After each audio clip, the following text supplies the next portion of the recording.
Hello and welcome to the March edition of Connections with Kazee. I'm Tom Kazee, UWE's president. As retirement nears and our time at UWE winds down, Sharon and I have truly experienced some of the great generosity of spirit that makes the University of Evansville and the Evansville community a great place to call home. On Martin Luther King Jr. Day, UWE's Chief Diversity Officer, Lanisa Williams, presented me with the William G. and Rose M. Mays Legacy Award, which recognizes and affirms those who have made contributions toward the advancement of race relations, justice, and human rights. It speaks highly to the nature of UWE that these types of accomplishments are celebrated and championed by the people who live here. In early February, Board of Trustees member Anita Rizek orchestrated a surprise in Washington, D.C., where I was given an official flag that flew over the U.S. Capitol building. We're also honored during a reception with many special guests, including Indiana Senator Joe Donnelly, who presented the flag. Also in February, Sharon and I were each honored with individual Sagamore of the Wabash Awards from Indiana Governor Eric Holcomb, as well as an Indiana Senate concurrent session resolution. These are high honors from the state of Indiana, and we were honored and humbled to receive them.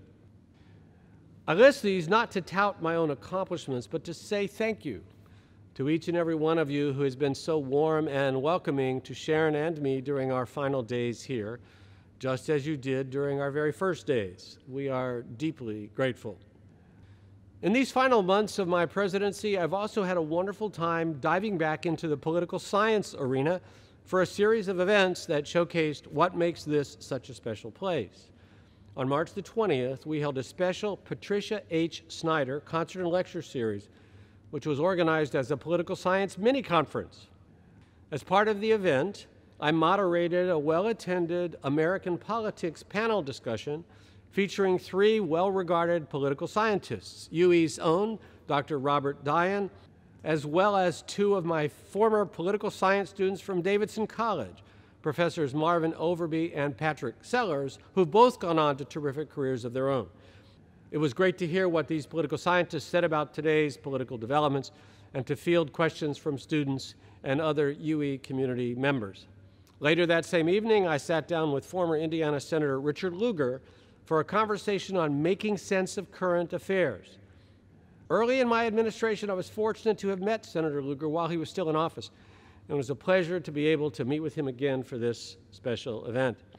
His record of accomplishments as a public servant, first as mayor of Indianapolis and then as a U.S. Senator, and in the latter role, a highly respected expert on arms control and foreign policy, is really quite remarkable. We were thrilled to be able to host him for this signal event.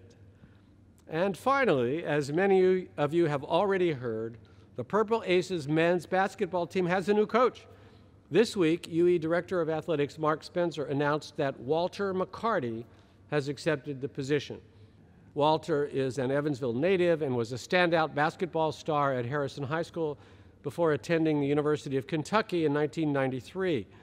While at UK, he was instrumental in leading the team to a national championship in 1996. After graduating from UK, Walter went on to play for the New York Knicks, Boston Celtics, Phoenix Suns, and the Los Angeles Clippers in the NBA. Before coming to UWE, he was assistant coach for the Boston Celtics after working with the University of Louisville and the Indiana Pacers. Walter has tremendous experience and a record of distinctive success, and his energy and vision are inspiring.